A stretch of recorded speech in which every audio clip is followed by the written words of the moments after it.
হাই আজি ৰাতিপুৱাৰ পৰা ভিডিঅ'টো ষ্টাৰ্ট কৰিছোঁ কাৰণ আজি আমাৰ ঘৰত খানা আছে। খানা মানে আমি ঘৰৰকেইটাই হয়, কিন্তু আজি ভালকৈ এসাঁজ খাম। মানে আমাৰ তেজপুৰৰ বৰমা এজনী আহিছে, মাৰ লগৰী হয়, আমাৰ ঘৰত আজি নিমন্ত্ৰণ দিছে। তাকে ভাবিছোঁ আজি এটা ব্লগ এটা বনাওঁ আৰু। ৱাও, মাটিমাহৰ মায়ে যিমান সুবিধা থাকিলেও মাৰ খাই হৈছে এইখিনিয়ে। বাচন ধোৱা হওক, বস্তু আঞ্জা কটা হওক, এইখিনি খাই হৈছে আৰু আমাৰ আলহী হৈছে বৰমা।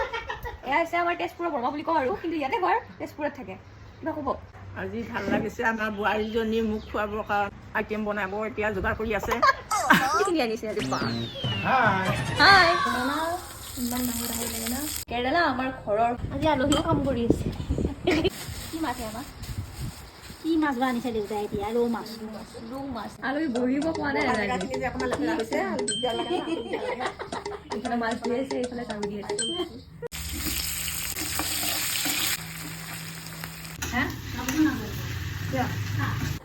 স্কুলৰ পৰা আহিলা? বনাইছোঁ গাখীৰ দিয়া চাহ। এয়া গাখীৰ দিয়া চাহ, বৰমা আৰু মই খাই আছোঁ। এই গৰমত মানুহ থাকিব পৰা নাই, ইয়াত পাগুৰি মাৰি লৈ মাছ বনাইছে। আমাকে ভাল চুলি, এই চুলিখিনি যদি গুচি যায় মই আৰু ক'ত ভাল চুলি পাম? ভাল চুলি বোলে বৰমা একেবাৰে ভাত চাত বনাই এতিয়া পাৰ্লাৰত আহিছোঁ। আজি কাষ্টমাৰ এতিয়ালৈ অহা নাই বাৰু। এই বৰমা আহিছে, বৰমা কিবা লয় বোলে। বৰমাই ল'লে। ধুনীয়া লাগিছে, পচন্দৰ বস্তু পাই গ'লো। ক'ত জ্বলা হৈছে এতিয়া?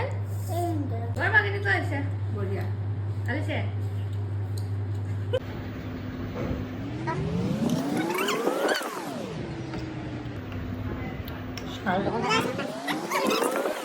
ভাত পানী খাই অকণমান ৰেষ্ট ল'লোঁ, লৈ পিনে এতিয়া থ্ৰেডিং কৰিব গৈছিলোঁ। মোৰ নিজৰ থ্ৰেডিং, মই বেলেগক কৰোঁ থ্ৰেডিং, কিন্তু মই আকৌ বেলেগৰ তাত যাব লগা হয় থ্ৰেডিং কৰিবলৈ, ইমান গজিছিলে। তাকে আৰু ভিডিঅ'টো আজি এইখিনিয়ে আছিলে।